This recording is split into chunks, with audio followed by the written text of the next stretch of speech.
todos, a todes y a todas las personas que nos están escuchando con la transmisión que estamos realizando en este momento. Quiero saludar, si es que Francisco y su gente allá en Venezuela se han incorporado a esta transmisión. También saludar a la gente que lo ha hecho en Colombia, en Argentina y en otros lugares de nuestra América. Y especialmente un saludo cordial, afectuoso, fraternal para la gente de Concepción y sus alrededores y por ende también a todo el país de Chile, que hoy día estamos sufriendo lo que yo he llamado, ¿cierto?, el efecto de dos virus.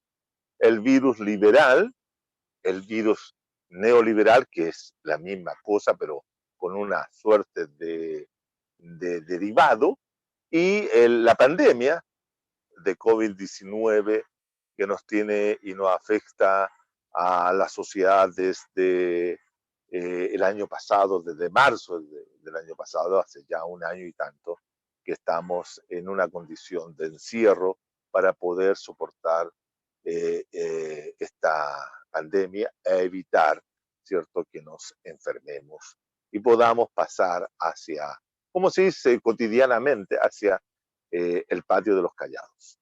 Porque como no queremos llegar hasta allá, ¿cierto? Y lamentando de que mucha gente, desgraciadamente, ha tenido que concurrir al panteón, queremos cuidarnos para poder liberarnos tanto de uno, del COVID, como también del virus liberal y neoliberal que afecta a la sociedad chilena. Y esto es interesante que parta diciendo esto del virus liberal y neoliberal, porque, porque mi tesis central en esta exposición tiene que ver cómo los acontecimientos que se han reunido en este año y medio, de octubre del año 2019 hasta el día de hoy, ¿cierto? Podríamos decir que se prepara en la sociedad chilena una nueva transición, tanto política, eh, una transición cultural, una transición económica y social que podría resumirse como el paso de una sociedad neoliberal a una sociedad liberal. Ustedes se preguntarán, por cierto, en qué consiste esta nueva transición que yo observo en la sociedad chilena desde octubre del 19 en adelante. Es lo que quiero especificar, lo que quiero desarrollar a lo largo de esta exposición, que la voy a tratar de hacer sintética, porque de repente me alargo en demasía y muchas veces no nos queda mucho tiempo para conversar. Y la idea es que podamos intercambiar opiniones, intercambiar impresiones, que podamos dialogar en torno a lo que está ocurriendo en la sociedad chilena. Hemos llamado, para ponerle un título a esta charla, los escenarios políticos que vienen y que queda y que se va, o que es lo que superamos, o lo que no, o lo que vamos realmente a cambiar, a modificar en este proceso constitucional ratificado el 25 de octubre del año recién pasado y que ahora estamos a aproximadamente un mes de que se realicen las elecciones para los convencionalistas que debieran redactar una nueva constitución política del Estado. El hecho de que podamos decir que estamos a un mes de la elección de mayo, del 16, 15 y 16 de mayo, también es una cosa incierta porque dado la evolución de la pandemia y dado la propia conducción que ha hecho el gobierno de esta pandemia, podríamos estar en presencia nuevamente de que las fuerzas políticas y actores políticos tanto del orden como de la oposición, decidan postergar por una vez más las elecciones de tanto de gobernadores como de alcaldes y de concejales y por ende de convencionalistas. Lo cual no está lejos de la realidad, diría yo. No está lejos de la realidad en términos de que hay una opción, diría yo, de parte del gobierno de buscar manipular de alguna forma este proceso en vista de una serie de consideraciones que ellos pueden tener en función de mantener o no el poder político del Estado. Bueno, es lo que vamos a observar de aquí en adelante, qué es lo que ocurre. He dividido esta exposición, creo que en tres partes, no creo, la he dividido en tres partes para poder conversar. En primer lugar, vamos al primer punto, que es referido a la revuelta. Segundo punto, el escenario construido a partir del 15 de noviembre y especialmente del 24 de diciembre del año 19 hasta el momento que surge o se hace presente en el país la pandemia, que eso ocurre en marzo. Luego viene un periodo que es el que va hasta el 25 de octubre del año pasado y que se abre un nuevo escenario a partir de el triunfo que se logra por las fuerzas sociales y políticas contraria a la constitución política de 1980 y votan favorablemente su derogación, su transformación o simplemente su modificación. Y ahí se arma un nuevo periodo con distintas vicisitudes a partir del 25, se llega a enero de este año y a partir de enero hasta la fecha tenemos un escenario que está en desarrollo y que va teniendo algunos hitos importantes como este reciente hito que tiene que ver con un tercer retiro de fondos previsionales de parte de los ciudadanos de las fondos de la administradora de fondos de previsión, que son las AFP, en función de que los trabajadores y trabajadoras del país hagan cargo de soportar las inclemencias y consecuencias de la pandemia.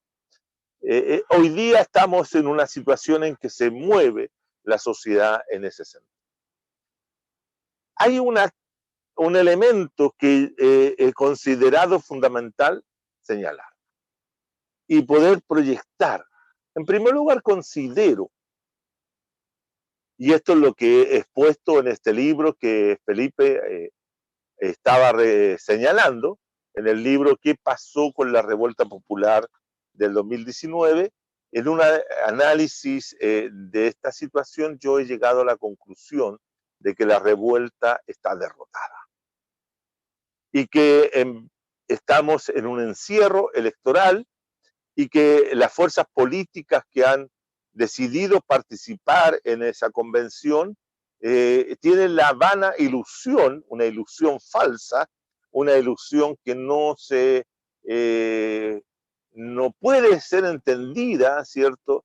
Si no es que simplemente quieren participar en una convención como un acto de político, de presencia, pero sin capacidad, sin ninguna oportunidad de modificar las cosas. Entonces, en ese sentido, es un camino errado el que se ha anotado determinados grupos políticos nacionales. Y por esa razón he considerado que estamos en una situación de derrota, pero una derrota política que tiene vicisitudes, no es que esté completamente cerrado el escenario que abrieron las insurrecciones de octubre, sino que es una derrota momentánea que requiere ciertas reorganizaciones del movimiento social popular y de los actores que participaron en la insurrección de octubre para poder dotar a la acción histórica de una fuerza capaz de superar lo que se nos presenta como, comillas, normal con las fuerzas políticas, tanto gubernamentales como incluso opositoras, ¿no? Entonces, en ese sentido, estamos en una situación de derrota momentánea. En segundo lugar, también señalar que si esta derrota momentánea se mantiene en el largo plazo, o se mantiene, ¿cierto?, en que la solución ideada por el poder político, que es la salida convencional constitucional, que no es una transformación constituyente, vamos a estar en lo que yo he percibido como un Chile sin futuro. Un Chile que no tiene capacidad, sus sectores populares, ¿cierto?, de poder construir el futuro que queremos. Un futuro distinto del que nos ofrece el neoliberalismo o su transformación en una sociedad liberal. Y por lo tanto, desde ese punto de vista, creo y considero que si no somos capaces de pensar el futuro, no vamos a construirlo. Y por lo tanto vamos a seguir viviendo en una realidad como la que tenemos actualmente. Y para eso hay que ser capaces de romper determinadas dinámicas que se dan en la política chilena actual. La revuelta de octubre del 2019 tiene una cronología que es interesante señalarla, porque en esa cronología se puede percibir, se puede observar, podemos atender, podemos tener en cuenta quiénes son los sujetos de la revuelta y quiénes son las demandas que esos sujetos movilizados, insurrectos, rebeldes, se plantean y cómo posteriormente cambia el escenario y se constituye un nuevo tipo de sujeto, un nuevo tipo de actor político y aparecen distintas demandas que finalmente tienen a las demandas iniciales en un lugar muy profundo, oculto, invisible y que no hoy día son las demandas principales que se están discutiendo, se están planteando en esta coyuntura constitucional. La pregunta por el sujeto, ¿quiénes son los que hacen la insurrección popular de octubre? Fundamentalmente, desde un punto de vista analítico crítico, no son los que hoy día están teniendo el control del proceso, sino que son lo que yo denomino y he nombrado en distintas ocasiones y he planteado, ¿cierto?, en las primeras charlas analíticas sobre la insurrección de octubre, que son grupos, organizaciones, sujetos políticos que se han constituido y se han, a lo largo de casi 2 décadas, al interior al interior de la sociedad chilena, pero fuera del sistema político. Son aquellos que yo denomino los ciudadanos y ciudadanas subpolíticos.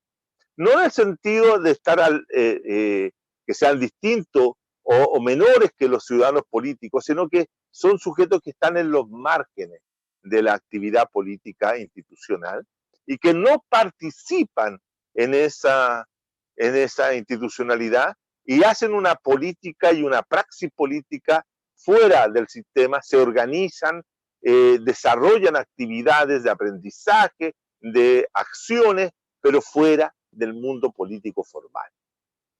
Son los subpolíticos, son profundamente críticos de la política actual, son anticapitalistas por esencia, son ecosocialistas de manera casi innata, es decir, sin una profunda elaboración de lo que significa el ecosocialismo, pero son profundamente defensores de la naturaleza y de tratar de raíz estructuralmente las condiciones materiales de la civilización actual. En ese sentido, esos son los grupos que se organizan de manera muy radical a lo largo de estos últimos 20 años y que conforman lo que yo he denominado, ¿cierto?, el partido de los no electores. Es decir, estos grupos son grupos que no participan en los procesos electorales y no han votado desde el comienzo del siglo XXI en Chile. Vienen organizándose de manera fuerte desde Arica a Punta Arenas a través de distintas vinculaciones, utilizando, ¿cierto?, las plataformas de internet, etcétera, pero no son grupos que están dispuestos a participar en la, comillas, democracia liberal representativa. Más bien, esa democracia liberal representativa es algo que ellos denostan y que buscan construir otra forma de democracia, otra forma de participación de manera distinta y no necesariamente asimilan democracia con partidos políticos. Ellos piensan que la democracia puede ser organizada, activada desde distintos grupos de la sociedad y no necesariamente a través de partidos. Para ellos los partidos ya hicieron época, para ellos los partidos están agotados, para ellos la representación está agotada, tal cual como hoy día el neoliberalismo la presenta. Es decir, todas las formas políticas ligadas a la democracia liberal representativa están agotadas, como efectivamente lo están. Más allá si uno pertenece o no a estas agrupaciones, puede afirmar categóricamente que la democracia liberal está profundamente agotada y no tiene forma de superar su propio agotamiento. Es decir, la única forma que la democracia liberal pueda dar lugar a una nueva democracia es que simplemente desaparezca este apellido, esta objetivación de que es justamente lo liberal. Hay que pasar a otra forma de democracia. Bueno, estos son los grupos que se organizan no solo en octubre del 19, sino que son grupos que vienen accionando en la sociedad chilena desde mucho antes de octubre del 19 y que se van haciendo una serie de reivindicaciones, van apareciendo en diferentes manifestaciones, son los que en un momento determinado son denostados por todos porque usan capucha, son los encapuchados. La capucha, que es el principal símbolo de la resistencia y combate al neoliberalismo, son ellos los que se han planteado. Son aquellos que de una u otra forma han tomado la enseñanza, el discurso y la praxis de los grupos zapatistas y ellos entonces tienen la capucha para ser vistos. Curiosamente, en ese tiempo, cuando los eran vistos, eran condenados, porque todos que no querían ser encapuchados, porque los encapuchados eran los violentistas, los encapuchados eran los delincuentes, los que hacían los saqueos, etc. Entonces sobre ellos caía todo el peso de la criminalización de la protesta y eso era extendido para los otros grupos también que protestaban. Estos grupos vienen entonces, como digo, organizándose y reflexionando acerca de cómo se puede modificar y alterar el orden establecido a través de acciones colectivas fuertes y con mucha incorporación de violencia revolucionaria, violencia política revolucionaria, violencia política rebelde en esta lucha que emprenden estos grupos. Estos grupos son los que van a organizar con los estudiantes secundarios de distintos colegios emblemáticos de diferentes ciudades del país, los EVADES o las encerronas que hacían, ¿cierto?, en los colegios, las tomas, etcétera, y son los que van a llevar a cabo la principal protesta en octubre en relación al alza del precio del pasaje del metro, del subterráneo en la ciudad de Santiago. Y ellos son. Y esta primera aparición de estos grupos en la escena citadina, en la escena de la ciudad, irrumpe, ¿cierto?, con no solamente con el evade, con saltar los torniquetes, con invadir con su presencia el metro, sino también comunican a través de las paredes, a través de los rayados, a través de toda una grafitería, a través de una serie de lenguajes gráficos en la cual van mostrando cuáles son sus demandas. Y esa es cuál es la principal demanda que realizan ellos. Y se sintetiza en una frase: no más neoliberalismo en Chile. El neoliberalismo nació en Chile, muere en Chile. El capitalismo enajena, el capitalismo mata, el capitalismo es lo peor que puede existir y por lo tanto hay que erradicarlo. Esos son los rayados iniciales, rayados simples, rayados que señalan consignas y deseos de lo que se quiere lograr. Y para ello era fundamental, ¿cierto?, provocar la caída del sistema en su totalidad. Ellos no buscaban solo el derrocamiento del gobierno de Sebastián Piñera, sino que la caída del sistema arrastraba indudablemente a toda la clase política y, por cierto, al gobierno. Por lo tanto, su demanda era una demanda mayor. Queremos que todo se termine.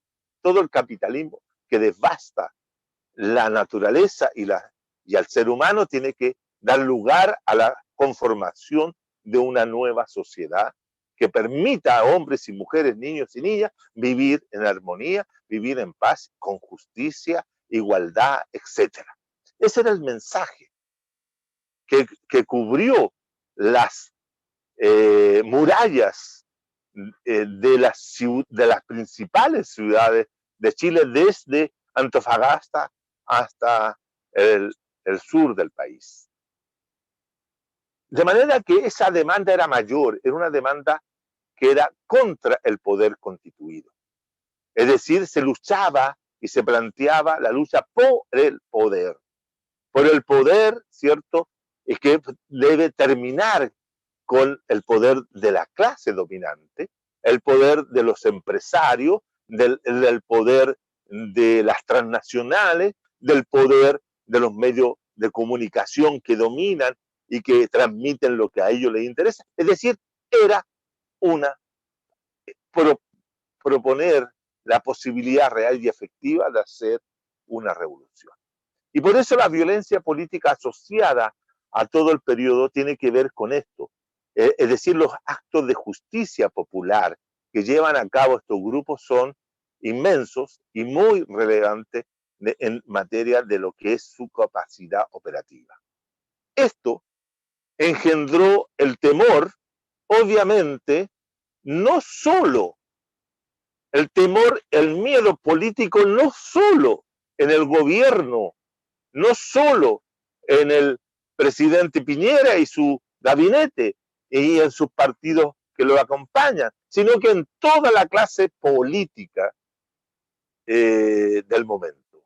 Toda la clase política reunida, ya sea en el Frente Amplio, ya sea en la ex concertación o los distintos grupos que compusieron en su momento la nueva mayoría. Es decir, toda la elite política, toda la clase política entró atemorizada, se sintió amenazada por esta acción. Y esta acción tiene un momento mayor. Y ese momento mayor es el 12 de noviembre, cuando se realiza, ¿cierto?, una gran manifestación popular, proletaria, de los trabajadores, de la plebe y de todos aquellos que se sentían abusados por el neoliberalismo, que paralizan al país con una inusitada violencia política. De ahí que el gobierno y la clase política se preparan para reaccionar sobre eso. Y aquí hay una tesis que yo establezco en el libro y que invito a leerlo, que es que quienes reaccionan más rápidamente frente a ese poder en potencia y en realización que manifiestan los sectores populares rebeldes, es la clase política y no los grupos que podrían haber acompañado y preparado una acción en apoyo a aquello. Ellos se quedaron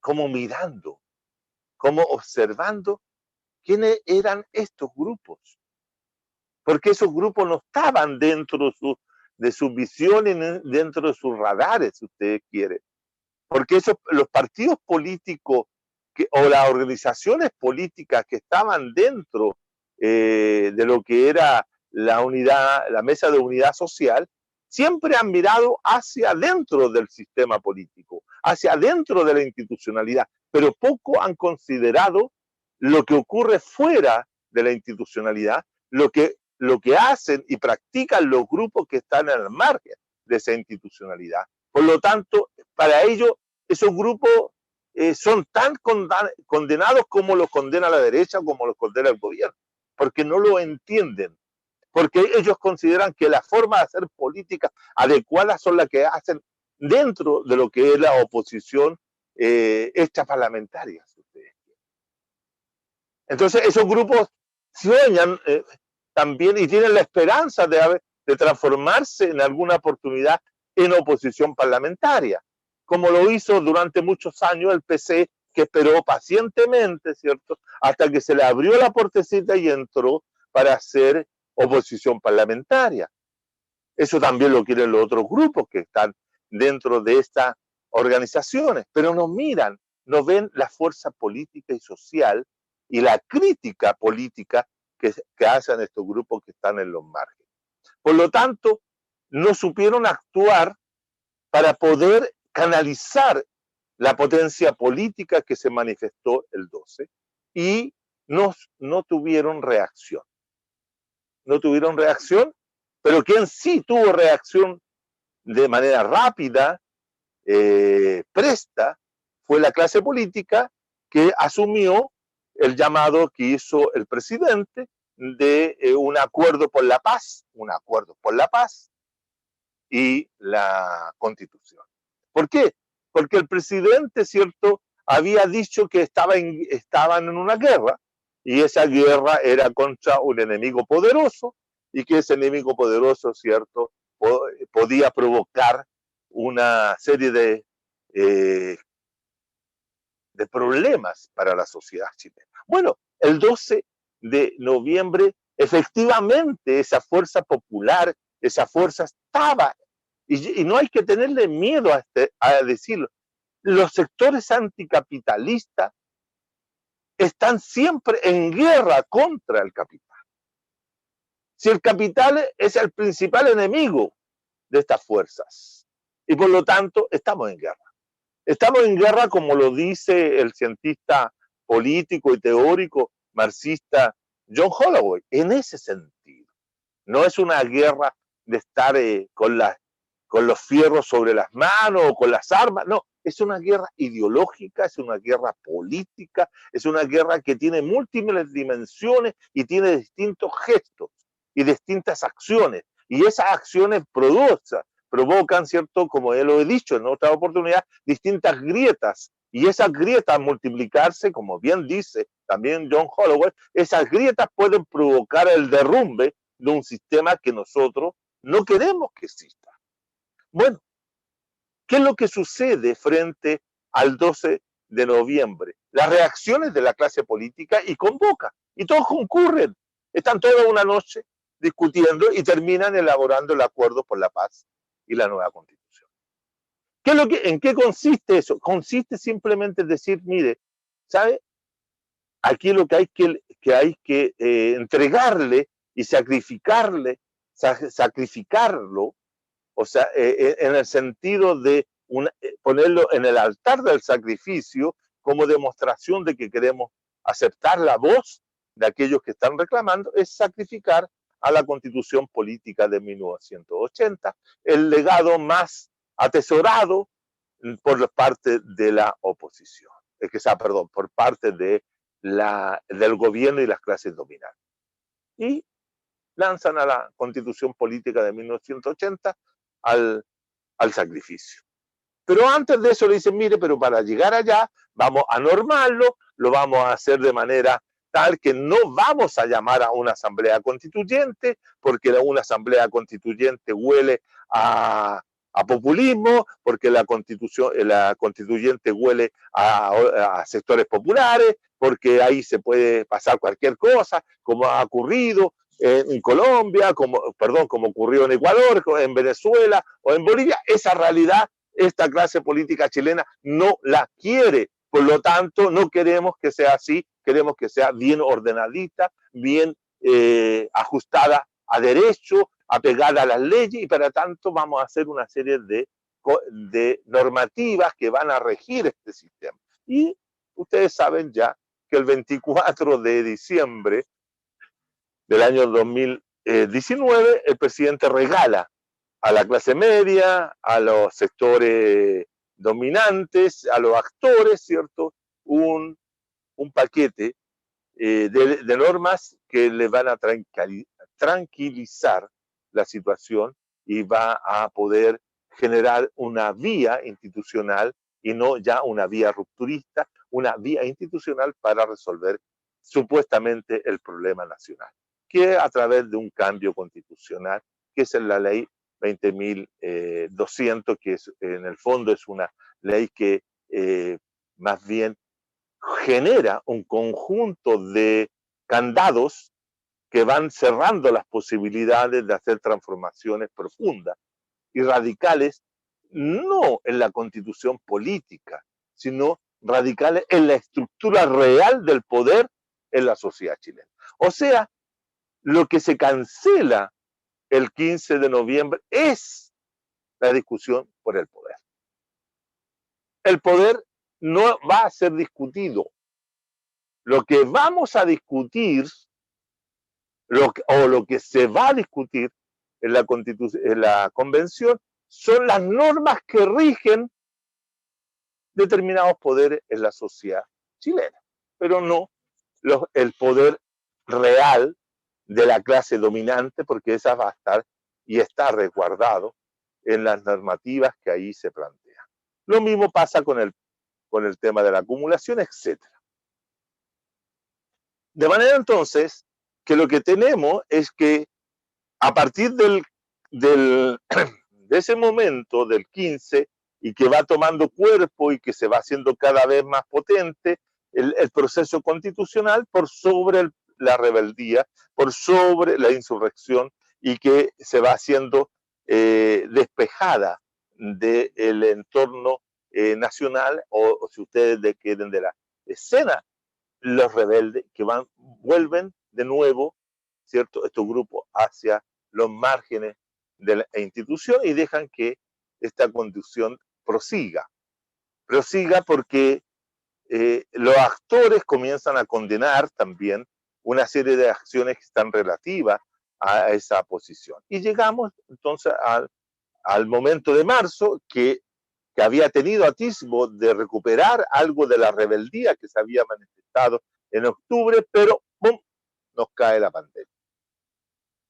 Y yo no me voy a referir a la pandemia en sí, lo que solamente quiero decir que la pandemia provoca que el gobierno encuentre un aliado, una aliada en este caso en la pandemia, para volver a disciplinar a la sociedad, volver a instalar con fuerza su dominio y nada menos que lo encierra y trata a la pandemia como una estrategia contrainsurgente. Y al mismo tiempo, sin abandonar su concepción liberal, trata a la pandemia como un problema de mercado y trata a la pandemia como un problema que tiene que ser costeado por alguien, pero ese alguien no es ni el Estado ni los empresarios, sino que son los propios sujetos que la sufren, y por esa razón, ¿cierto?, deja deja que a través de una serie de legislaciones los trabajadores paguen directamente el costo de la pandemia, ya sea usando el seguro de cesantía, ya sea usando los fondos de pensiones, etcétera, etcétera, que todo esto termina siendo favorable para la reproducción misma del capital neoliberal. Y finalmente, ¿cierto?, logra sortear estas situaciones a pesar de las situaciones de incomodidad o las posiciones de las situaciones de miseria que sufren los trabajadores y trabajadoras en los espacios territoriales, donde se vuelven a recuperar iniciativas populares como las ollas comunes, los comprando juntos, para la resolución de la reproducción de la fuerza cotidiana de trabajo a través de esas fórmulas. Y haciéndose cargo ellos en privado, en privado comunitario, pero que es privado finalmente, porque no es el ente público, es decir, no es el Estado el que está resolviendo aquello, sino que son los sujetos propiamente tal los que están resolviendo su propia situación de miseria o su propia situación de desempleo, su propia situación de bajo salario, y muchos de ellos protestan, reclaman, se siguen organizando, pero igualmente el proceso constitucional ideado por arriba sigue ganando adeptos y finalmente tiene una gran manifestación de apoyo en el 25 de octubre cuando triunfa, ¿cierto?, la opción por cambiar la constitución política mayoritariamente, lo cual no es, y perdónenme con lo que decía, lo cual no es ninguna novedad.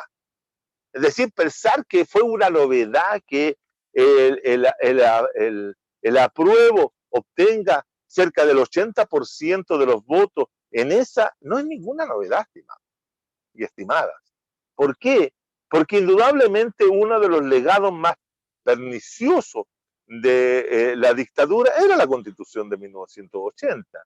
La Constitución de 1980 nació ilegítima y fue legitimada por los gobiernos de la concertación durante 20 años y mucha gente se acostumbró a la existencia de ella, pero al mismo tiempo habían permanentemente intentos por modificarla, por cambiarla, y así lo hizo Ricardo Lagos en el 2005 cuando le cambió la firma. Entonces, en vez de tener la firma de Pinochet, ahora tenía la de Lagos, y por lo tanto en eso era nueva. No lo era porque el articulado general seguía manteniéndose las formas que había ideado el autoritarismo en los años 80 para su mantención hasta el día de hoy.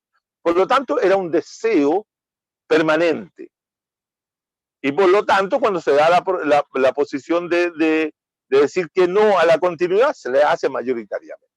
Pero el tema para mí no es tanto que le digan que no, porque eso era, era una cuestión sabida.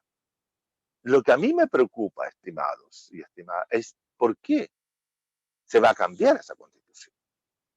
Entonces, ahí viene el otro elemento. El otro elemento es que lo queremos que sean todos elegidos. Todos los convencionalistas tienen que ser elegidos. Y se elige con alta mayoría de que queremos que sea. Y se interpreta, se hace una interpretación de que la gente quería que los que hicieran la constitución no fueran los de los partidos políticos, no fueran los rostros de siempre, sino que fuera gente común y corriente, como diríamos. Pero no es así. Porque para poder haber logrado aquello, tendría que haberse modificado las normas que se establecieron de quiénes iban a participar en la convención. Y antes que se votara la elección por lo que a la convención, todos sabíamos que los partidos políticos iban a controlar el proceso.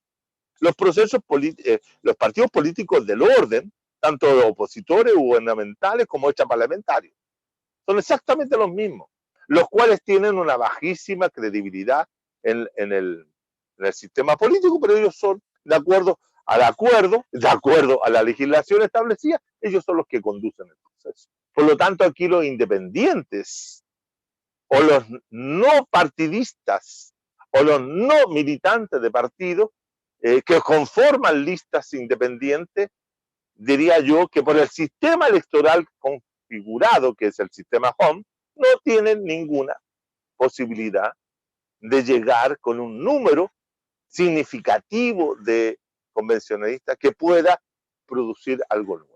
Esa es una ilusión totalmente falsa y por lo tanto lo que queda es simplemente esperar que los sectores procapitalistas instalen, ¿cierto?, una nueva constitución.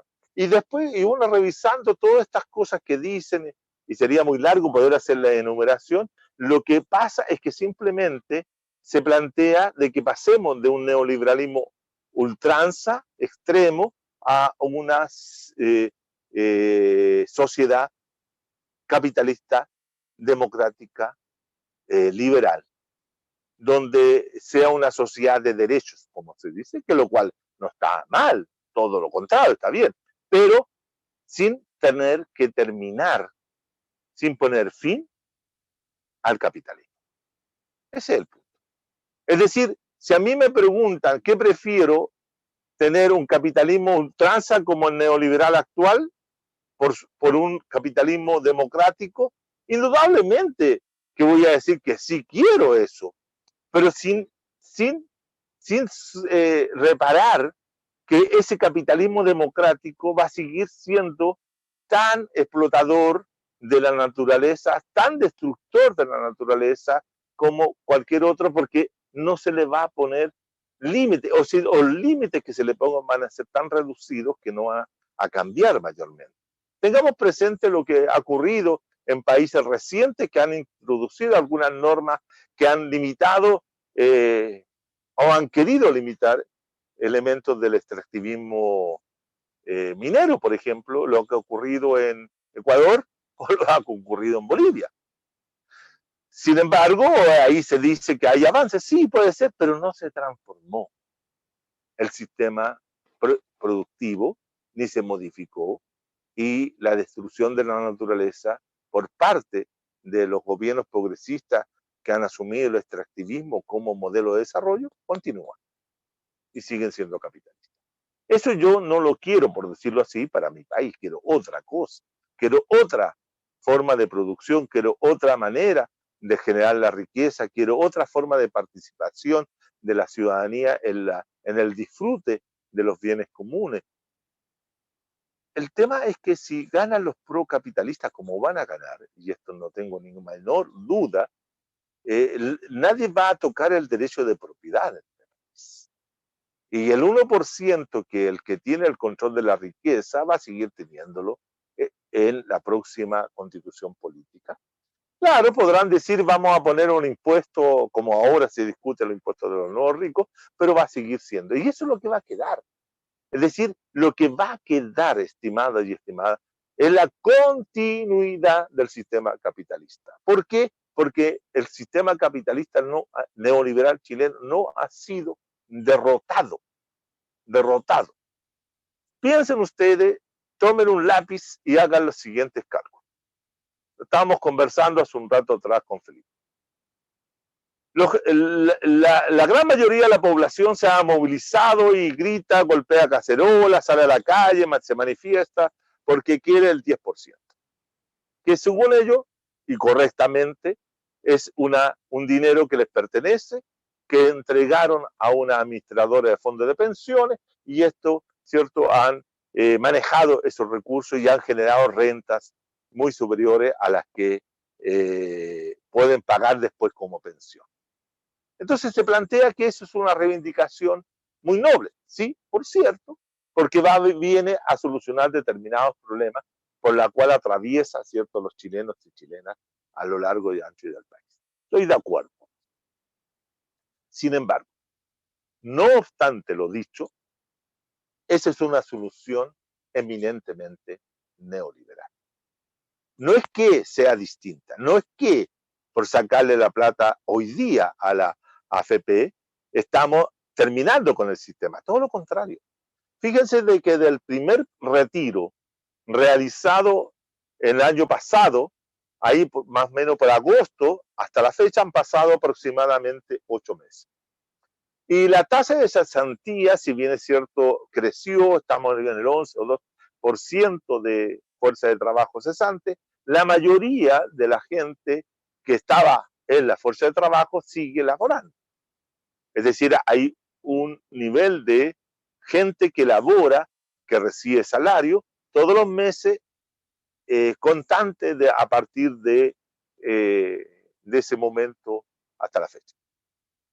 Fíjense que ellos, que aproximadamente yo calculo que deben ser unos 7 u 8 millones de personas o más que están en la fuerza de trabajo y están imponiendo. Y ya están depositando su 10% de su salario todos los meses en estas administradoras. Entonces, simplemente hagan un cálculo si el sueldo eh, promedio o el sueldo medio de los chilenos están en 400.000 pesos, lo que dice Fundación Sol y otras organizaciones, ¿cierto? El 400.000 pesos, el equivalente, o el sueldo mínimo, que son 300, el sueldo mínimo, ¿cierto? El 10% que se va para la FB son 30 pesos. 30 pesos. Calculen ustedes 30 pesos por 8 millones o por 7 millones de personas que esos 30 pesos llegan a la AFP todos los meses. Son algo así como 210 millones de pesos o más, ¿cierto? Si no me equivoco, por los ceros se me escapan, ¿cierto? O más que ingresan a las arcas de la AFP todos los meses. Si solamente un trabajador deposita 30.000 pesos y son 8.000, perdón, son 8 millones de trabajadores. Calculen cuánto es lo que está ingresando. Por eso la AFP, si bien es cierto, resisten, hacen toda una parafernalia de que están en oposición, de que se preocupan por el futuro de sus jubilados, por las personas que van. En el fondo, para ellos no es problema pagar lo que van a sacar, porque en el fondo son los propios trabajadores que con el aporte mensual están entregando los recursos para que se hagan repartidos. Es decir, estoy diciendo que ni siquiera los fondos que genera la rentabilidad de la AFP están siendo tocados con la salida de esto. Eso simplemente es la mantención de la reproducción a escala, ¿cierto?, del sistema neoliberal y que lo que le da seguridad al sistema neoliberal de continuidad. La gente recibe su dinero, se lo mete al bolsillo o la comienza a consumir, a gastar, a producir, ¿cierto?, un movimiento en la economía y va a pagar deuda y se las pagan los mismos que son dueños de las AFP o compran en los mismos locales que tienen acciones de la AFP. Es decir, finalmente, esta es una financiarización de la economía que va en beneficio directo de los dueños del capital y no de los trabajadores, liberándose de esa situación. Entonces, claro, la parafernalia política, esto de que el presidente va al Tribunal Constitucional, que le dice, bueno, yo voy a mandar otro, es decir, es pura parafernalia que nubla, invisibiliza la cuestión de fondo, que es la continuidad del sistema neoliberal, pues. Porque quien se está haciendo cargo de la pandemia, en ese sentido, son los propios ciudadanos y ciudadanas del país y que deja libre de acción al propio Estado que invierte 3 o 4 chauchas en repartir determinadas cosas para decir que, no, que hace mucho y no hace nada. Entonces, el conflicto, lo que quiero decir, estimado, que en este escenario político y social, el que va ganando la partida es el neoliberalismo. No estamos derrotando al neoliberalismo de ninguna manera y eso hay que empezar a preocuparse. Y en ese escenario, ¿cierto?, que es plenamente favorable hacia los sectores más neoliberales de la sociedad chilena y menos favorable para los sectores de siempre, que son las clases subalternas, que son los pobres, que es la plebe, que son los que viven de menos de 300.000 pesos o menos de 200.000 pesos mensuales, es decir, son aquellos que sufren hoy día la inclemencia más directa de la ausencia de un Estado, que es una ausencia sabida y conocida. El Estado subsidiario, el Estado neoliberal, es un Estado que se ha retirado de las funciones sociales que tenía anteriormente, la ha redefinido y por lo tanto sigue siendo un Estado neoliberal, hoy día transformado en una especie de leviatán que tiene el control militar de la vida de los ciudadanos chilenos. Y por eso los tienen cerrados, por eso los encierra. Los tienen cerrados también como una forma de control político. Por lo tanto, lo que hay que hacer, con todos los cuidados del mundo, salir a romper el encierro, romper este encierro en que se ha introducido a la sociedad, pero lo peor y lo más importante, no lo peor, lo más importante de todo, que los sectores populares tienen que construir una fuerza social y política propia que independientemente de lo que hagan las capas medias, rompan con ella también. Aquí el problema fundamental de la sociedad chilena, como también el problema fundamental de las sociedades latinoamericanas, es que las fuerzas populares no pueden pensar que las clases medias o las capas medias sean un aliado político y social para la construcción de una sociedad distinta a la existente. No. Acá el problema que tiene que luchar el mundo popular es contra el capital, los dueños del capital, es decir, la clase dominante, y sus aliados directos, que las capas medias. Por lo tanto, la construcción de una salida no pasa por conversar con partidos políticos del orden que representen a esos sectores. Hay que luchar por construir una solución eminentemente popular que supere, ¿cierto?, la actual situación de cosas, que permita, ¿cierto?, salir de este encierro en que nos encontramos, producto de la pandemia, como también de la política contrainsurgente que ha desarrollado Piñera a lo largo de este año y medio de situación de encierro. Entonces, tengo la impresión que por esa razón, desde el punto de vista de los sectores populares, estos sectores populares no visualizan un mejor futuro. El futuro que se puede visualizar es solo aquel futuro que puedan construir en alianza las capas medias con los sectores dominantes. Y ese es un futuro liberal, liberal propiamente tal. Por lo tanto, para los sectores populares, ese futuro liberal es un no futuro. Como también para los sectores liberales, decir que queremos un futuro socialista o un futuro X, para ellos tampoco es futuro. Es decir, estamos en una situación en que el futuro no está. Hace 50 años atrás o 60 años atrás, las sociedades latinoamericanas en general tenían claro cuáles eran los posibles futuros. Continuar con el capitalismo liberal o tener un régimen social cristiano o social democrático o socialismo al estilo de la época, ya sea cubano, soviético, lo que fuera. Pero eran los futuros que estaban en lucha. Ahora, ¿qué futuros tenemos? Nosotros los sectores populares no hemos sido capaces, en Chile por lo menos, en Chile construir un proyecto político de futuro, porque hemos ido siendo derrotados permanentemente. Fuimos derrotados en el 73, fuimos derrotados en el 88, fuimos derrotados ahora en el 19 y por ende seremos derrotados nuevamente si no construimos lo que dice Goicoechea en su texto, un programa político que sea capaz de unir a todos los anticapitalistas en general y un proyecto político de largo alcance. Creo que esos son los dilemas de los escenarios políticos que nos enfrentamos a lo largo de este tiempo.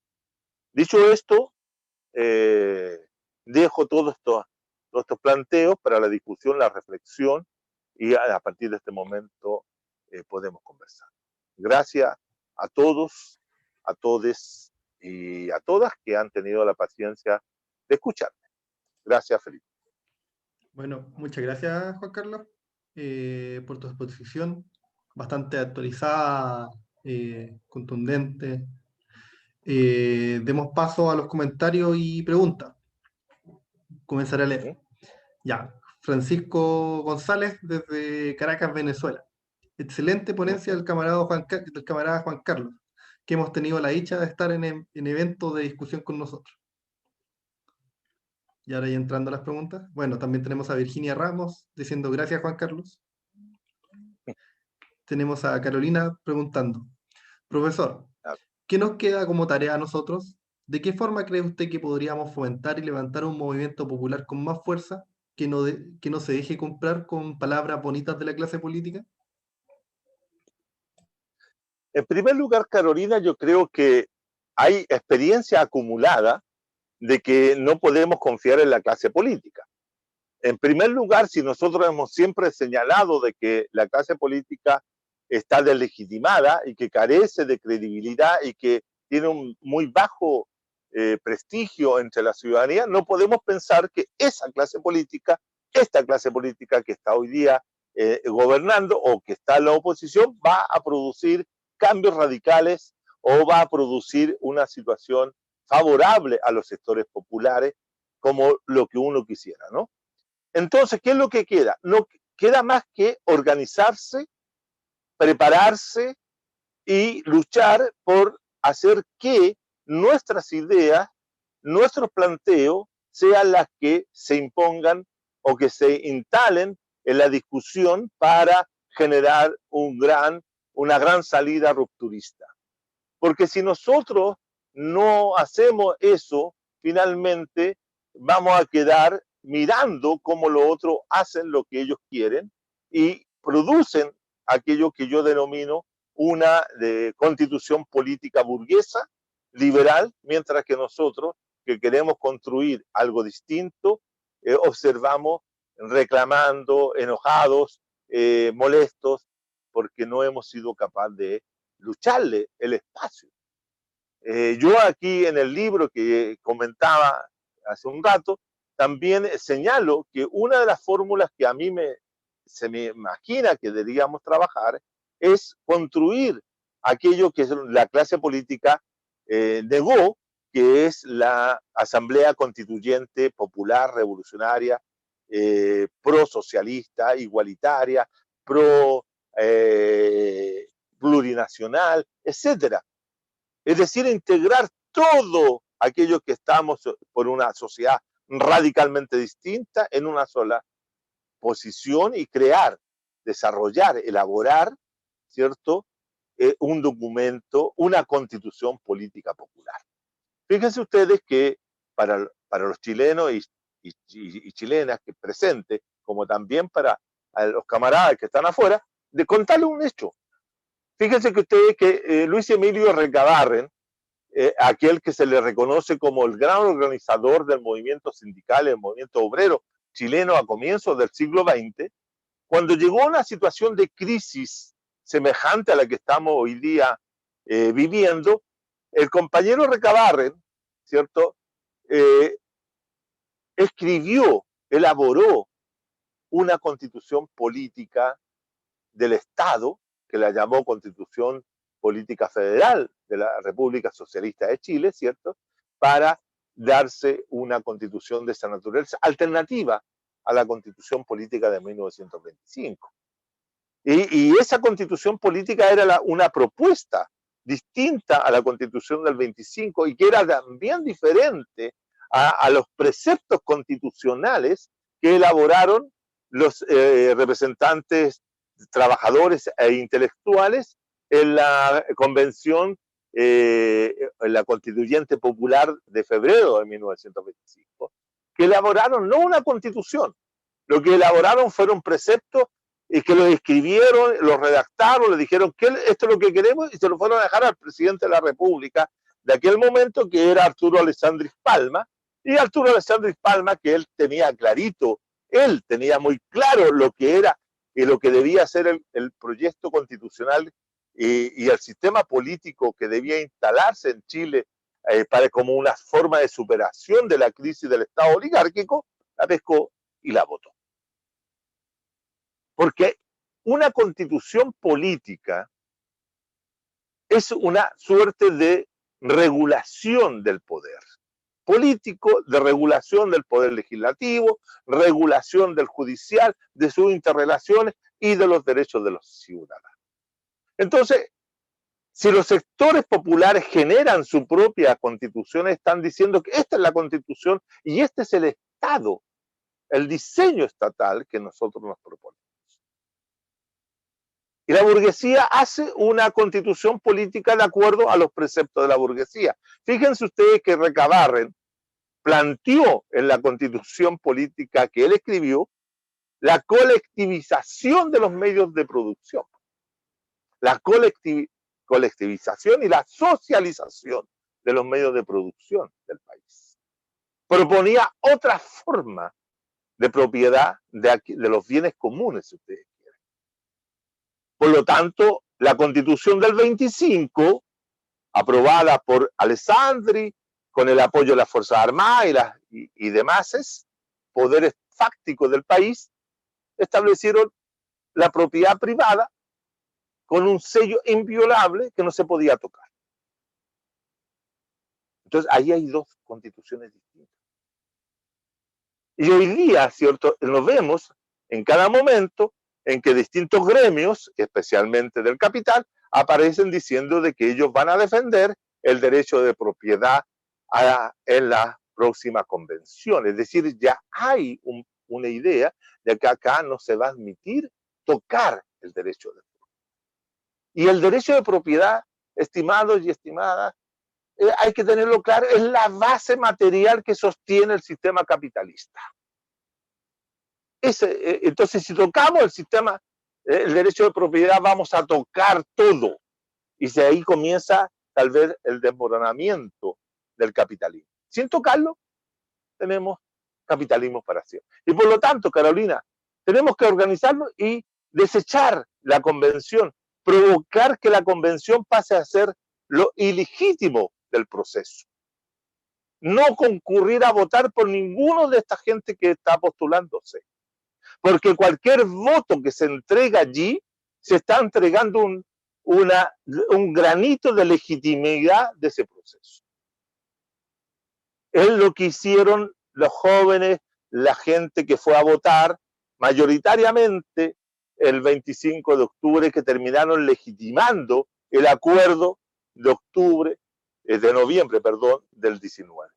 Un acuerdo que era ilegítimo porque nadie de los sectores que habían estado en las calles, en los sectores que habían estado luchando el 12 de noviembre, firmó. Los que firmaron fueron partidos, fueron dirigentes de partidos. ¿Cuál era el grado de legitimidad que tenían esos sectores para firmar a nombre de la gente que estaba luchando, de los insurrectos, de los rebeldes? No tenían ningún derecho, pero impusieron. Pero lo impusieron, ¿por qué, estimado? Porque a partir también del 25 de octubre, fundamentalmente después de la gran marcha, de la gran salida de la calle, ¿cierto? Toda esa gente, cambió la composición clasista de la protesta y de la rebelión, si ustedes quieren. Entraron, lo que a mí me cuesta mucho plantearlo, no porque me da rabia con este grupo, las capas medias.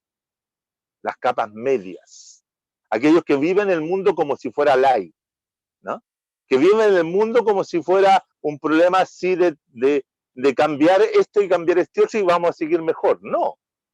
Las capas medias fueron las que trastocaron la rebeldía y se entregaron, ¿cierto?, a la acción del gobierno y aceptaron lo que ellos decían que no querían. Y ahí está el resultado. El resultado es que tenemos una convención constitucional en la cual los que van a ser elegidos, acuérdense de lo que yo digo, los que van a ser elegidos son esencialmente sectores de capas medias de este país. Es listo. Señor Felipe, ¿otra pregunta o si no hay más? Sí, sí, hay más preguntas. Daniela pregunta, ¿en qué punto los agentes de la revuelta, principalmente jóvenes secundarios, flaquean y pierden el control del proceso? Es que yo creo que los jóvenes de la revuelta no es que flaqueen, sino que simplemente no se sienten acompañados por aquellos grupos que podían haberlo acompañado en una decisión más potente y más radical. Por ejemplo, una de las cosas que la ACES, por ejemplo, ha dejado muy claro es el escaso apoyo que los partidos o grupos o organizaciones que estaban en la unidad social, la mesa de unidad social, prestaron a los compañeros de la ACE cuando ellos convocaron al boicot de la prueba de selección universitaria. Ahí tienes un ejemplo de cómo ellos son abandonados, son dejados a su suerte por todos estos grupos que incluso condenan esa acción porque la ven disruptiva, porque la ven como que el sistema de selección universitaria no fuera parte de la forma de dominación o la forma de expresión de la política neoliberal, ¿no?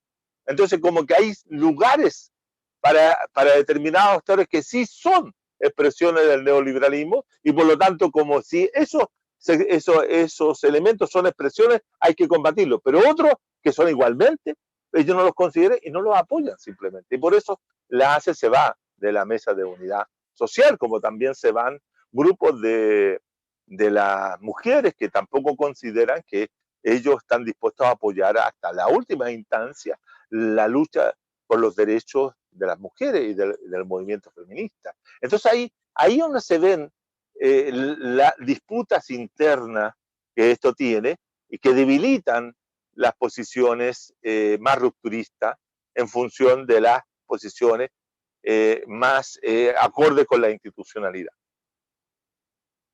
Entonces no es que flaqueen, sino que siempre quedan abandonados. Y otra cosa que también hay que decirlo, Daniela, es el hecho de que los jóvenes te llevan encerrados más de un año y tanto.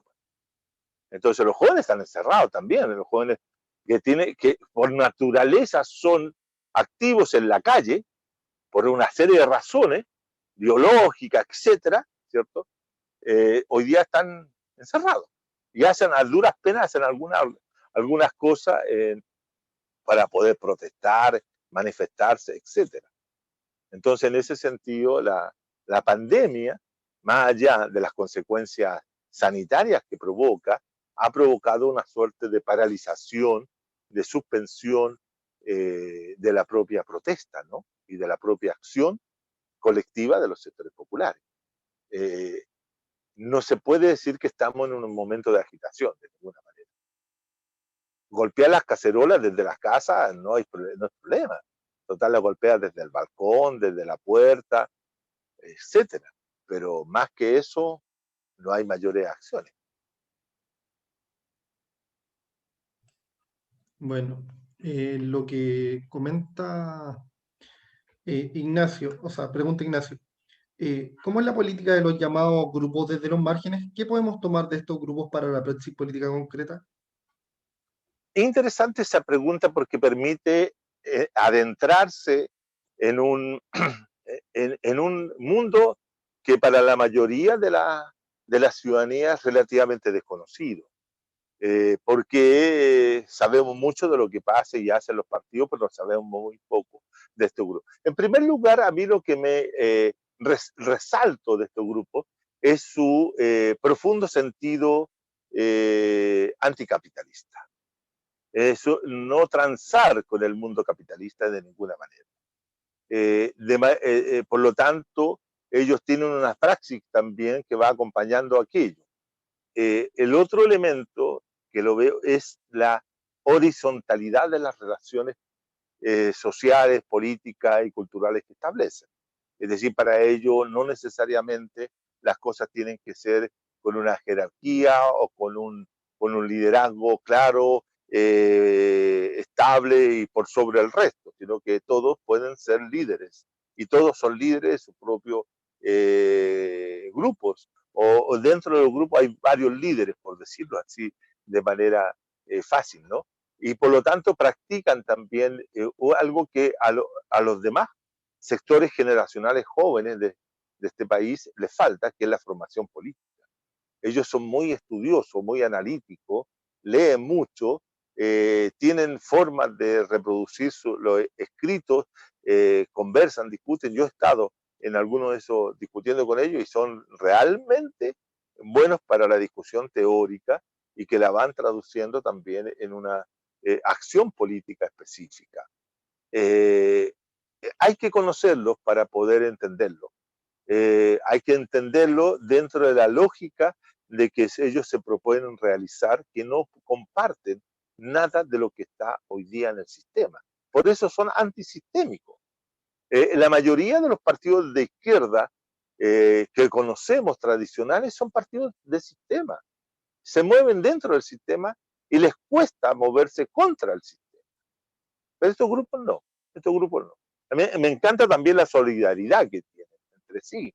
Se apoyan, se cooperan activamente, conviven mucho y actúan. Recuerdo que grupos gente que trabaja en diferentes actividades, tanto en estos grupos uno encuentra desde profesores universitarios, ¿cierto? Hasta personas que desempeñan, por ejemplo, en la actividad de la construcción, que terminan sus actividades y concurren al espacio donde discuten, analizan la coyuntura, etcétera. Es decir, hay mucho que aprender, pero hay mucho que se desconoce también de ello y hay que entenderlos que son otra forma de luchar y se plantean otra manera también de construir el futuro, ¿no? No están casados, comillas, eso de casado, con el sistema. Hay muchos que podemos ser radicales, pero también están casados con el sistema, mucho, y les cuesta. A estos grupos no, estos grupos no. Así que imagínense a qué grupo me estoy refiriendo, ¿no? Entonces son los ocupas, son los, son los anarcos, grupos que muchas veces son tratados muy mal. Lean la prensa. Ellos, por ejemplo, van a la manifestación y siempre andan con la prensa, siguen teniendo prensa. Es decir, siguen sacando diarios impresos como virtuales donde se puede conocer su pensamiento, que es una vieja forma de agitación y propaganda, si ustedes quieren, utilizada por los partidos políticos de izquierda o obreros a comienzos de siglo, no solamente en Chile, sino también en el siglo XIX en Europa, ¿cierto? Es una recuperación de un pensar distinto.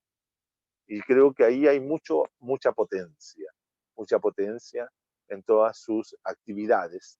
Y creo que lo único que podríamos ver como negativo es que son muchos y variados, muchos y variados, plurales, son muy diferentes entre sí, entre sí. Así que bueno, esos son los grupos que hicieron la protesta, ¿eh? Esos fueron los que hicieron la insurgencia, la que se la jugaron, ¿eh? Eh, son chicos secundarios, ¿no? Son chicos secundarios que, como por ejemplo el grupo este que dio origen al libro, que es una escuela de formación política que se desarrolló, como decía, en La Serena, es un grupo de estudiantes secundarios que en la transición del secundario a ser un estudiante universitario formaron el colectivo universitario de izquierda, el CUI, que tiene como símbolo un cuye, que es un animal propio de la zona andina, que es muy característico esto porque eso como que lo simbólico es distinto de las formas simbólicas que las izquierdas, tanto tradicionales como nuevas, pero que son izquierdas, se dan. ¿Ah? Se dan. Siempre hay una búsqueda de algún símbolo que nos recuerda o que nos lleva o está instalado como un imaginario de una izquierda que se hunde en el siglo XIX o durante el siglo XX. Pero yo, un cuye. Y ustedes lo pueden ver aquí en la portada del libro, ¿cierto? Acá no se va a ver, pero En la portada aquí está el signo del cuy, que es ahí un cuy que aparece. Bueno, eso es lo que representa. Tal vez la idea de la defensa de los animales, la defensa de la naturaleza, etcétera, es cómo se puede construir el buen vivir, no el buen pasar, no tener buenas condiciones materiales de existencia, sino el buen vivir, que es una concepción que nos permite pensar, por ejemplo, la naturaleza con derechos. ¿Ah? Y por lo tanto, si la naturaleza tiene derecho, los animales también tienen derecho, todo tiene derecho. Y todos tenemos que respetarlo porque es lo que nos permite a los seres humanos y a ellos también vivir. Entonces, ellos practican eso. Y a mí por lo menos me tienen siempre, los considero mucho en mi análisis y creo que ellos fueron los principales actores de la revuelta y no son actores secundarios. ¿Eh? No es como aquel documental sobre los estudiantes durante la época de la dictadura, sino estos son actores protagonistas de la historia y de la construcción del. Muchas gracias. Bueno, tenemos bastantes comentarios. Aquí tenemos a Maritza Fernández diciendo, hacer un llamado a las organizaciones, personas que se declaren antineoliberales, a un congreso, fuera del mundo político formal, para desarrollar un programa político, analizar estrategias y proyectos. ¿Sería una posible solución para nuestro porvenir? Yo tengo la impresión de que cualquier organización anticapitalista que se conforme, que se constituya, que se levante, que se organice y que discutan esto que nos dice Goico en su texto, ¿cierto? Un programa y un proyecto es fundamental, es fundamental. Lo que se requiere hoy día es construir ese programa y construir ese proyecto. Llevamos, como decía hace un rato atrás, ¿cierto? 48 o 47 años lamentando la derrota que tuvimos en 1973. La izquierda que vivió en esa época fue derrotada militar y políticamente y destrozado todo el proyecto que se había levantado a lo largo del siglo XX por el movimiento social, por el movimiento popular, por el movimiento de trabajadores y sus partidos políticos. Y ese proyecto lo representaba, ¿cierto?, el socialismo en democracia que levantó y puso en marcha el presidente Allende en 1970. Ese proyecto fue derrotado. Ya, bien, fuimos derrotados.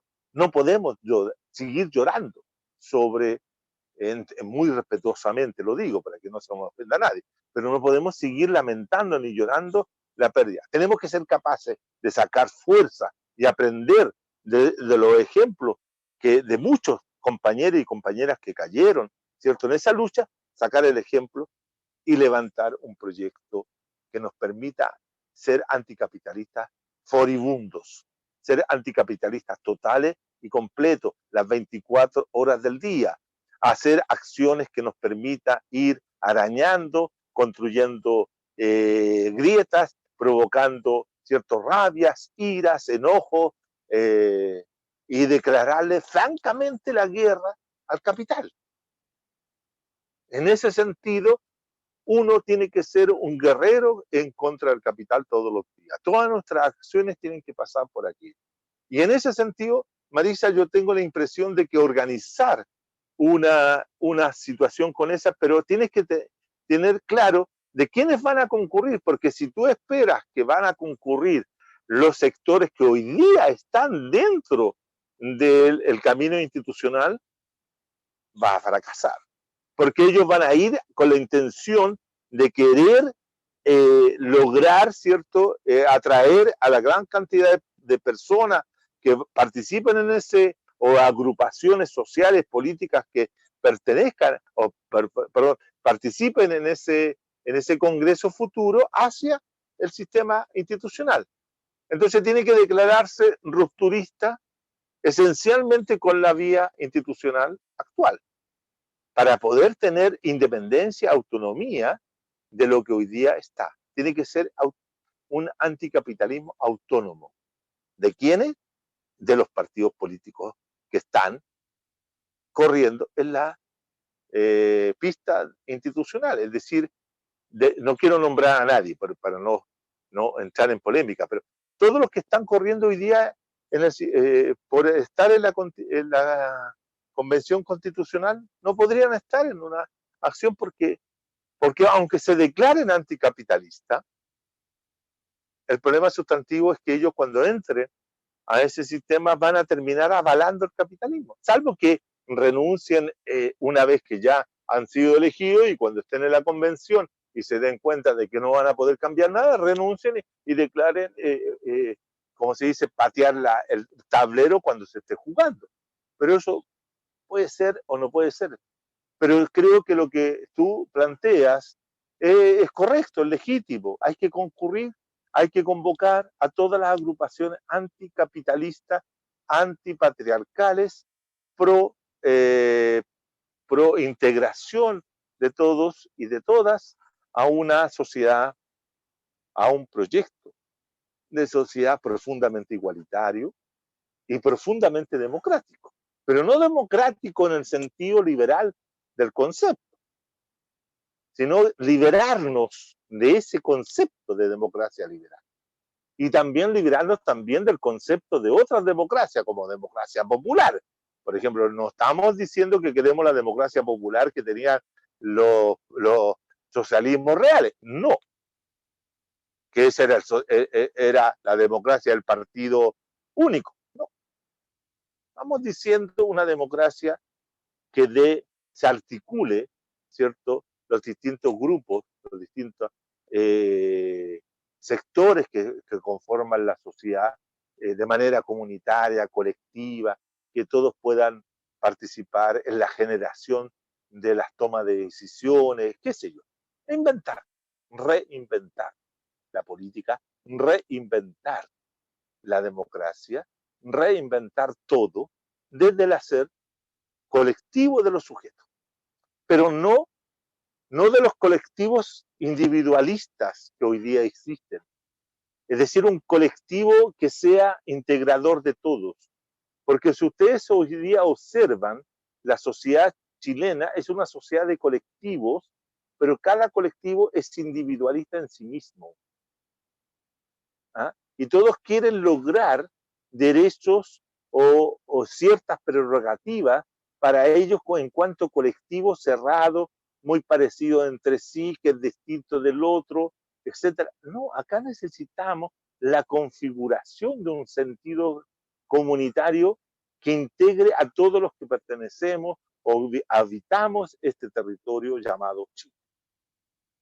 Y por lo tanto, yo creo que tu propuesta tiene que seguir luchándola. Eso también es parte de la praxis política que hay que imponer. Es decir, si tienes esa idea, conversarla, discutirla, ampliarla para que sea una realidad. Pero eso es su tarea política. Si usted piensa que quiere hacer eso, bien. Si hay más, mejor todavía. Así que suerte en su idea, Marisa.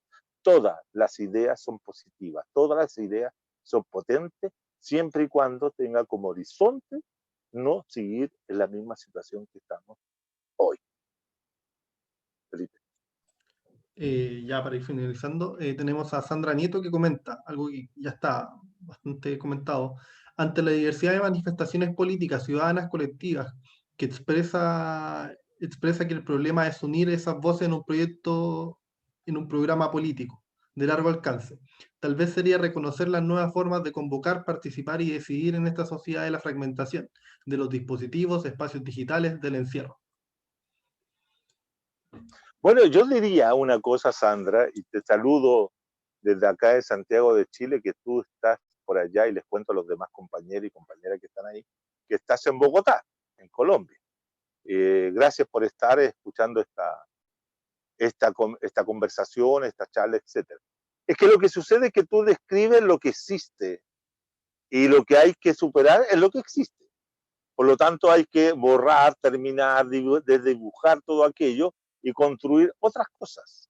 Porque si no, es como profundizar o ampliar aquello que existe en función de las formas que hoy día se dan, son formas de dominación y que tienen esa situación. Entonces, ¿cómo reconfiguramos, por ejemplo, el uso o no uso, voy a decir algo, de lo digital?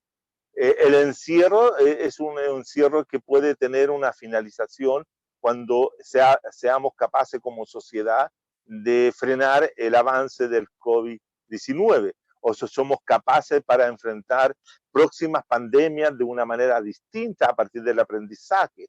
Entonces los encierros ya no tienen que ser redefinidos de otra manera. Los encierros actuales son coyunturales que no pueden ser estructurales. De manera que la fragmentación también que hoy día existe en las sociedades latinoamericanas son producto del propio neoliberalismo. El neoliberalismo tiende a fragmentar la sociedad porque es una forma también de generar formas de control diferenciado sobre los diferentes grupos. Por lo tanto, la superación de la fragmentación nos va a llevar a una nueva realidad. Y esa nueva realidad, ¿cierto?, no va a ser la que tenemos hoy día. Entonces la administración de lo que hoy se tiene será distinto, muy distinto en el futuro, porque hemos superado lo actual. Muchas veces se nos plantea como una imposibilidad de superar lo que tenemos. Y dice, ¿cómo mejoramos lo que tenemos? Una cosa es mejorar y otra cosa es superar. Cuando mejoramos no necesariamente estamos superando las contradicciones, estamos superando las distintas situaciones que se dan. Queremos superar lo que está. Y por lo tanto eso significa, en palabras concretas, Sandra, terminar todo lo que hay. Es decir, revolucionarlo todo. No en el sentido, mira, no en el sentido de lo que es el concepto de revolucionar, en el concepto más moderno del mismo, en la que supone cierto hacer más rápido o volver sobre el punto de origen. Recientemente Humberto Maturana ha sacado un libro donde él plantea la idea de la revolución como volver a los orígenes para volver a impulsar un cambio. No. Acá lo que se trata es plantearse la revolución como un elemento de superación, es decir, la superación de todo lo existente. Entonces yo diría que todo ese diagnóstico tan bien y tan correctamente planteado es lo que existe y eso no lo queremos que más. No más, no más. Hay que hacerlo todo de nuevo. Por eso decía recién en relación a lo que planteaba, creo que Marisa, ¿cierto? Que es reinventar, reinventar. Es comenzar a escribir, como diría Hannah Arendt, ¿cierto? Comenzar a escribir una nueva historia. La revolución para Hannah Arendt es puesta en marcha un periodo en que no sabemos qué va a ser el futuro. Es un periodo ignoto, dice ella. Por lo tanto, que aquí lo que queremos es comenzar a escribir la historia. Si ustedes quieren, de nuevo. Es decir, en términos de Carlos Marx, diría pasar de la prehistoria a la historia, propiamente tal. Felipe. Bueno, ya para ir cerrando, por parte de nosotros, queríamos extender una pregunta que nuestro tema a tratar, lo que usted expone, tiene que ver con un descontento, pero a la vez con un anhelo del pueblo de Chile con respecto a su futuro, a sus sueños. Y ahí, en ese mismo contexto, aparece el título de nuestro foro. ¿Dónde usted cree que caben nuestros sueños? Nuestros sueños caben en una nueva constitución, caen solamente en la calle, todo esto en un futuro incierto. ¿Qué cree usted? A ver, yo tengo la impresión de que, primero, que cuáles son los sueños que tiene el pueblo ya se me genera un problema, porque yo me preguntaría, ¿qué es el pueblo? ¿Quiénes son los que pertenecen a este pueblo y cuál es el pueblo soñador que tú te refieres? Porque una de las cosas que nos quedó claro, por ejemplo, de lo que fue la experiencia política hasta 1973, de que no podemos hablar que el pueblo como un conglomerado único, sólido, cerrado, en la cual, cierto, está muy dibujado el rostro de ese pueblo, sino que más bien el pueblo es una cosa, más que una cosa, es algo heterogéneo, ¿cierto? Muy diverso, muy plural, que piensa de distintas formas y que sueña de diferentes maneras, ¿no? Entonces, los sueños del pueblo, yo me preguntaría, ¿cuáles son los pueblos del sueño? Indudablemente que algunos de algunos sectores sociales que componen la sociedad chilena están soñando de que una nueva constitución política va a resolver una serie de problemas.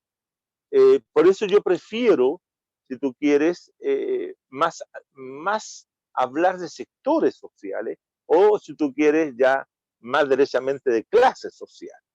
Entonces la clase dominante, la clase capitalista burguesa, la que tiene el control de los medios de producción, está soñando, ojalá, mantener la continuidad del sistema sin mayores problemas en la nueva constitución política. Las capas medias, tanto de nivel superior, medio o baja, quieren tranquilidad para seguir haciendo procesos de acumulación y seguir existiendo tal como existían hasta octubre del 19, que se solucionen algunos problemas inmediatos, materiales, que tienen que ver con los fondos de pensiones, que tienen que ver con la salud, que tienen que ver con los abusos que hacen los sistemas de salud, ese tipo de cosas, pero esas capas medias no quieren transformar mucho este cuento. Y los sectores populares, ahí tienes otra gran variedad también de planteos que son muy diversos y sueñan muchas cosas. Entonces, yo tal vez pienso que los compañeros y compañeras que conforman el pueblo nación mapuche estarán pensando y soñando una cosa muy distinta de lo que nosotros, los chilenos y chilenas, estamos soñando. Es decir, ustedes tienen razón en su título. ¿Caben todos nuestros sueños? Yo creo que, claro, hay están muchos sueños que andan dando vuelta. Mi sueño, si tú quieres, te respondo desde mis sueños, es poder lograr, antes de que me lleve la calaca, ¿cierto? Eh, ver una sociedad distinta, erradicada, donde podamos erradicar, francamente, el capitalismo. El capitalismo. Para mí, el gran enemigo, y lo digo así claramente, el gran enemigo que tenemos en la sociedad latinoamericana y mundial es el capitalismo. No las formas como se organiza el sistema político en algunas ocasiones. No es que porque gobierna la derecha o porque gobierna la centro izquierda, lo que sea, sino que el enemigo principal de las clases populares, las clases subalternas, de la plebe, como diría cierto García Linera, es el capitalismo. El capitalismo en cualquiera de sus formas. Y no me digan que hay capitalismo bueno o capitalismo malo. No, el capitalismo en todas sus formas. El capitalismo incluso aquellos que lo adornan como diciendo con rostro humano. No, el capitalismo no tiene rostro. No tiene rostro humano porque es antihumano. Es anti la naturaleza del ser humano. Y por lo tanto no puede tener rostro humano. Entonces, en ese sentido, mi sueño no cabe en los sueños que hoy día están en disputa, porque los sueños que están en disputa es la continuidad del capitalismo de otra forma, con otras normas, con otra legislación, con otra constitución, pero capitalismo al fin y al cabo. Aquí hay que terminar. Es la derrota que hemos tenido, la derrota que es así que pesa y duele, que la derrota socialista soviética cuando cayó esa construcción, cuando por irresponsabilidad de los partidos comunistas del mundo, incluyendo todos los partidos comunistas, apoyaron una forma de supuestamente socialista que no lo era. Y ahí se hizo mucho daño a la idea del socialismo. Y por lo tanto, también nos desprendieron, fíjense ustedes que este es un dato, Nos quitaron el sueño, nuestro sueño futuro, nuestra utopía. Los partidos comunistas organizados en la Unión Soviética nos mataron el sueño. Y por lo tanto, la utopía se hizo trizas. Lo que hay que construir es una nueva utopía a partir de lo que yo denomino y otros denominamos, ¿cierto? Una nueva teoría crítica revolucionaria integral. Es decir, una nueva teoría crítica revolucionaria integral que nos permita abordar, ¿cierto?, críticamente lo que ocurrió, lo que hay y lo que viene. Porque eso es lo fundamental del asunto, construir una crítica incluso a la forma como soñamos. Es decir, porque en el sueño muchas veces va implícita la pesadilla y los horrores que generan las pesadillas. Entonces podemos estar construyendo, podemos estar soñando, pero al mismo tiempo estamos teniendo una pesadilla. Eso, Felipe. Muchas gracias, Juan Carlos. Me gustaría agradecer a quienes han participado en estas 2 jornadas, nuestros expositores, Juan Carlos, que estuvo brillante. Gracias. Bueno, en verdad, nuestro futuro, creemos, más allá de todo, es de organización. Nosotros como estudiantes de Concepción, que nos organizamos en una revista, les invitamos a visitar nuestra página web, dejamos un comentario, trincheraestudiantil.com, y a seguir atentos, atentas a nuestras siguientes publicaciones y a lo que hacemos. Y eso, muchas gracias a quienes se presentaron y a quienes nos siguieron en este foro. En No primer sé si lugar, quieres yo, cerrar con Felipe, algo. sí, agradecer simplemente la oportunidad que nos dan ustedes para poder transmitir nuestras ideas, dar a conocer nuestro pensamiento, poner en duda todo lo que se está produciendo, construir la duda en los que están escuchando, todo aquello que es lo fundamental. Y yo siempre digo que si somos capaces de cuestionar nuestros propios supuestos, vamos a construir una sociedad tal vez mejor. Así que muchas gracias, Felipe, por la oportunidad y hasta una nueva ocasión. Gracias. Adiós.